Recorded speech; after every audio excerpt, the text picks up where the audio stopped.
Panasnya perpolitikan Indonesia pada awal tahun 60-an menjadi sangat terpolarisasi antara golongan kanan dan kiri. Ketika PKI representasi golongan kiri radikal berusaha mempengaruhi Soekarno guna membawa kebijakan pemerintahannya yang cenderung pro-kiri dan mendekat ke blok timur yang berpaham komunis. Namun semua itu mendapat tantangan dari militer yang didukung oleh kekuatan anti-komunis lainnya.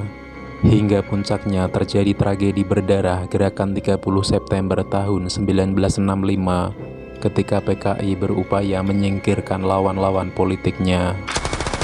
Namun dalam situasi kebingungan dan keambiguan siapa lawan dan kawan, membuat situasi berbalik 180 derajat dan menjadi angin segar bagi militer, dan kini PKI dan para pendukungnya ganti menjadi buruan militer hingga pelosok desa sekalipun, dan dibantai tanpa ampun. Tak pelak, korban pun berjatuhan yang terdiri dari para tokoh PKI maupun golongan kiri yang dianggap memiliki hubungan dengan mereka. Dan bahkan banyak tokoh-tokoh yang tidak tahu menau dalam kudeta berdarah itu pun ikut ditahan maupun hilang dalam suasana chaos dan pembersihan tahun 65 tersebut. Mereka diantaranya adalah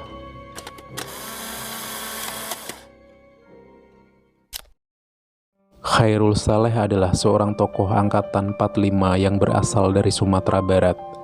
Ia dikenal sebagai salah satu pemimpin para pemuda Menteng yang mendesak Soekarno-Hatta untuk segera memproklamasikan kemerdekaan pada tanggal 17 Agustus 1945.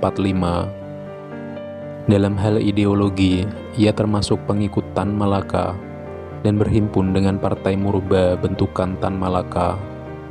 Tan Malaka sendiri merupakan tokoh kiri yang sempat menjadi ketua PKI, namun dalam perkembangannya, ia keluar dan tidak sepaham dengan cara-cara komunisme yang diusung PKI dan mendirikan partai Marxis tandingan yang bernama Murba.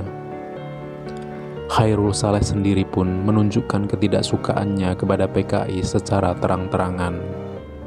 Setelah masa kemerdekaan, Chairul sempat dibuang ke Jerman oleh pemerintah akibat kekeras-kepalaannya menghasut rakyat menentang konferensi meja bundar. Setelah pulang dari Jerman inilah karir politiknya semakin cemerlang ketika diangkat menjadi menteri dan menjadi orang kepercayaan Presiden Soekarno. Sebagai seorang sosialis yang cerdas, ia dibutuhkan Presiden sebagai penyeimbang tokoh-tokoh PKI di kabinet.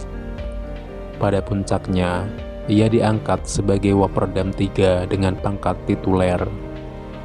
Ia sering menunjukkan ketidaksukaan dan kecurigaannya kepada PKI, seperti pada rapat kabinet tahun 1964. Ia mengeluarkan dokumen dan secara terang-terangan menuduh PKI akan melakukan kudeta kepada presiden.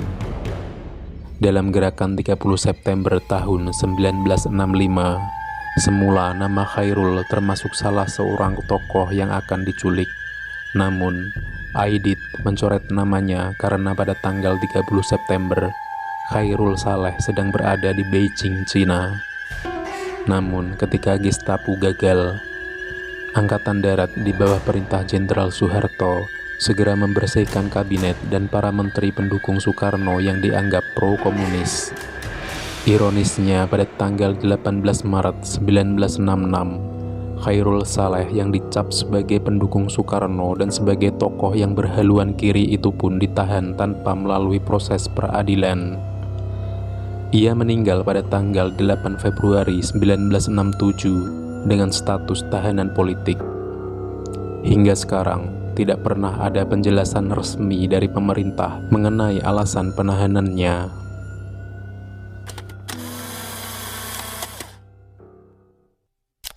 Siapa yang tak mengenal Bikana, sosok pemuda cerdas yang pernah dibentak Soekarno itu lantaran memaksa Soekarno-Hatta segera memproklamasikan kemerdekaan tahun 1945. Kecerdasannya tak lepas dari kedudukan ayahnya yang merupakan seorang menak di Sumedang, yang memudahkan ia masuk sekolah elit yang diperuntukkan untuk para priayi. Tak hanya itu, ia termasuk pemuda berotak encer. Pada masa muda, ia sempat menjadi salah seorang dari sekian banyak pemuda satelit Bung Karno di Bandung. Sejak masa kolonial, Wikana dikenal sebagai sosok yang berhaluan kiri. Ia bahkan menjadi pemimpin PKI bawah tanah di Jawa Barat. Ia juga berkawan dekat dengan Widarta, tokoh PKI bawah tanah yang bertanggung jawab di wilayah Jakarta.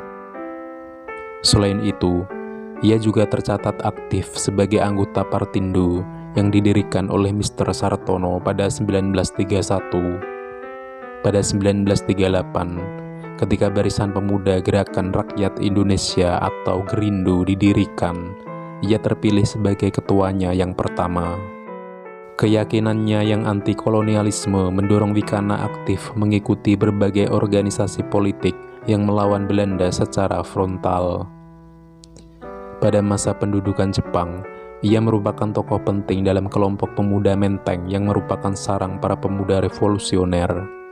Ia bersama Khairul Saleh dan Sukarni merupakan tokoh pemuda penting di balik terlaksananya proklamasi kemerdekaan oleh Soekarno-Hatta pada tanggal 17 Agustus tahun 1945. Berkat koneksinya yang luas, ia berhasil membujuk pihak militer Jepang pada masa itu untuk tidak mengganggu proses berjalannya upacara pembacaan teks proklamasi. Pada masa revolusi fisik, ia sempat diangkat menteri dalam kabinet Syahrir. Namun, ketika terjadi peristiwa Madiun 1948, ia dan banyak tokoh kiri lain menghilang dari dunia perjuangan dan muncul kembali ketika Aidit mengajukan pledoi pembelaan dalam peristiwa Madiun. Pada tahun 1950-an, Wikana masih tercatat sebagai anggota Sentral Komite PKI. Namun, kedudukannya dalam partai tidak lagi penting ketika pimpinan diambil alih oleh Aidit dan para pemuda yang lebih berhaluan nasionalis, yang lebih mendekat kepada Bung Karno. Akibatnya, banyak tokoh-tokoh tua yang tersingkir, termasuk Wikana yang dianggap tidak progresif lagi. Walaupun begitu, ia sempat ditarik oleh Waperdam III Khairul Saleh ke dalam MPRS pada tahun 1965. Pada saat peristiwa G30S terjadi, ia bersama beberapa tokoh RI lain sedang berada di Beijing, Cina, guna memperingati Hari Perayaan Nasional Cina. Namun, ketika mendapat kabar terjadi pembunuhan dan penculikan jenderal di tanah air, para rombongan segera kebingungan dan tak tahu apa yang terjadi. Wikana pada saat itu menyuruh para delegasi tetap berada di Beijing sambil menunggu kepastian berita yang masih simpang siur dari tanah air. Sementara itu, ia sendiri pulang ke tanah air. Kurang dari setahun setelah peristiwa G30S, dia ditangkap dan sempat bermalam di Kodam Jaya walau dipulangkan kembali. Namun, tak berapa lama, kemudian segerombolan tentara tak dikenal datang ke rumahnya di Jalan Dempo nomor 7A, Matraman, Jakarta Timur. Mereka membawa Wikana dan sampai hari ini, pemuda garang yang sempat membuat Bung Karno naik pitam itu tak pernah kembali pulang. Dia hilang tak tentu rimbanya.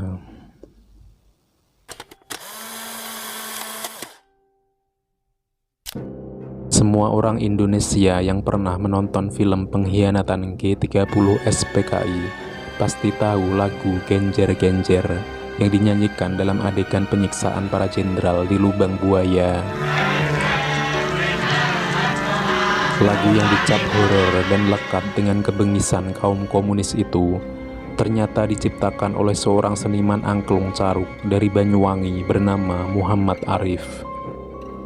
Sebenarnya lagu ini ia ciptakan pada masa penjajahan Jepang untuk menyindir kemelaratan dan keterpurukan rakyat akibat perampasan hasil bumi oleh pemerintahan Jepang saat itu. Ia sebagai seniman menciptakan lagu Genjer-Genjer yang liriknya menggambarkan rakyat jelata yang sudah tidak mampu membeli daging dan ikan dan hanya mengonsumsi daun genjer yang sebelumnya hanya digunakan untuk makanan hewan. Pada perkembangannya, lagu ini menjadi representasi rakyat yang sedang tertindas. Pada masa itu, kemelaratan akibat perang dan pemerintahan Indonesia yang belum berdaulat penuh akibat blokade militer Belanda yang kembali berusaha menguasai Indonesia, menjadikan rakyat terpuruk dan cenderung mudah untuk menjadi komunis. Begitu juga seorang Muhammad Arif yang kemudian bergabung dengan Pesindo yang merupakan laskar pemuda sosialis revolusioner yang belakangan cenderung berfaham komunisme setelah tokohnya Amir Syarifuddin bergabung dengan PKI dalam FDR tahun 1948. Pada tahun 50-an, Muhammad Arif bergabung dengan Lekra dan menjabat sebagai ketua bidang kesenian. Ia kemudian membentuk grup angklung bernama Seni Rakyat Indonesia Muda yang sering tampil membawa lagu genjer-genjer dalam acara-acara PKI di kota-kota besar yang dikunjungi oleh petinggi PKI seperti Aidit dan Nyoto. Puncaknya pada tahun 1955, ia terpilih dan diangkat sebagai anggota DPRD GR tingkat 2 Banyuwangi dari perwakilan golongan karya seniman. Pada tahun 60-an, lagu genjer-genjer ciptaannya semakin digandrungi masyarakat ketika dibawakan oleh artis ibu kota seperti Ida Royani dan Bing Slamet. Apalagi, semakin seringnya lagu ini dinyanyikan dalam rapat-rapat akbar yang diselenggarakan PKI yang semakin kuat pada tahun 60-an, menjadikannya lekat dengan orang-orang komunis. Namun, ketika PKI tumbang di dalam peristiwa G30S, membuat semua elemen yang berhubungan dengannya ikut tumbang. Itu pula yang dialami Muhammad Arif dan lagu ciptaannya, genjer-genjer yang dicap sebagai lagu haram seperti yang dipropagandakan oleh pemerintahan Orde Baru. Muhammad Arif sendiri ditangkap pada bulan Oktober 1965 oleh tentara dan ditahan di markas polisi militer. Kemudian Muhammad Arif dipindahkan ke Kalibaru dan setelah itu ke Lowokwaru. Dia ditahan di Lowokwaru sampai bulan Desember 1965. Setelah itu, tidak ada kabar lagi mengenainya, yang kemungkinan ikut tereksekusi bersama ribuan orang-orang komunis lain yang saat itu sedang gencar-gencarnya dilakukan.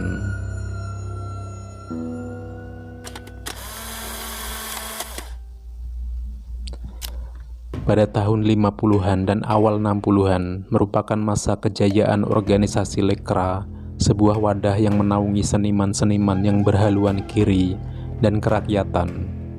Walaupun dicap lekat dengan Partai Komunis Indonesia, banyak seniman-seniman besar dan berpengaruh di Indonesia yang bernaung dalam organisasi ini, termasuk seorang tokoh pelukis terkenal yang bernama Trubus Sudarsono. Ia adalah seorang pematung dan pelukis naturalis Indonesia yang beraliran realisme yang sangat kuat. Karya-karyanya banyak terpampang di tempat-tempat penting seperti patung-patung di Istana Bogor dan patung-patung di halaman gedung DPRD Yogyakarta. Ia juga terlibat dalam pembuatan patung Selamat Datang di Jakarta. Sebagai seorang anak buruh tani yang tidak mempunyai banyak uang, menjadikan Trubus tidak bisa menamatkan sekolah dasar. Ia sudah tertarik dengan dunia kesenian sejak kecil. Selain belajar melukis secara otodidak, Trubus juga pernah menimba ilmu kepada pelukis kesohor lain seperti Avandi maupun Sindu Sudarsono pada sekitar tahun 1942 hingga 1945. Pada masa pergerakan nasional, Trubus bergabung dengan seniman Indonesia Muda dan pelukis rakyat di Yogyakarta. Ia juga terlibat dalam pembuatan poster-poster propaganda anti Belanda dan ikut pula dalam aksi-aksi gerilya Republik. Hingga ia ditangkap dan dipenjara oleh pemerintahan Belanda pada tahun 1948. Setelah keluar dari penjara, Trubus kembali mengajar di Akademi Seni Rupa Indonesia atau ASRI di Yogyakarta pada tahun 1950-an hingga 1960-an. Di samping itu, ia juga pernah menjabat sebagai anggota DPRD Yogyakarta, wakil dari PKI. Sebagai seorang pengajar ASRI, Trubus pernah mendapat beasiswa untuk belajar ke Amerika pada tahun 1956. Namun, pihak kedubes AS di Indonesia menolaknya lantaran Trubus pernah berkunjung ke Uni Soviet sebelumnya untuk misi kebudayaan. Pada saat itu, Amerika Serikat dan Uni Soviet sedang terlibat perang dingin yang menyebar ke seluruh dunia, termasuk ke Indonesia. Trubus yang seorang seniman kiri yang dekat dengan PKI sangat dicurigai oleh pihak Barat. Ketika pada tahun 1965, G30S meletus dan militer melimpahkan kesalahan kepada Partai Komunis Indonesia dan seluruh organisasi di dalam naungannya, membuat semua yang berhubungan dengannya harus menanggung pilu. Begitu pula Trubus Sudarsono. Ia seperti hilang bak ditelan bumi. Beberapa orang berpendapat bahwa ia ikut terjaring dan cidukan karena memang dianggap sebagai gembong PKI. Ia diperkirakan dieksekusi pada akhir tahun 1966. Selain mereka, masih banyak tokoh-tokoh yang hilang dan belum terungkap sejarahnya karena memang sudah terlanjur dicap sebagai musuh negara dan dihilangkan catatan-catatan sejarahnya dalam peristiwa paling kelam dalam sejarah negeri ini. Tokoh-tokoh yang kita bahas ini merupakan putra bangsa yang juga ikut andil dalam perjuangan membangun negeri ini. Namun perbedaan pandangan dan ideologi yang menyebabkan konflik politik hingga tega saling menumpahkan darah antara sesama saudara sendiri.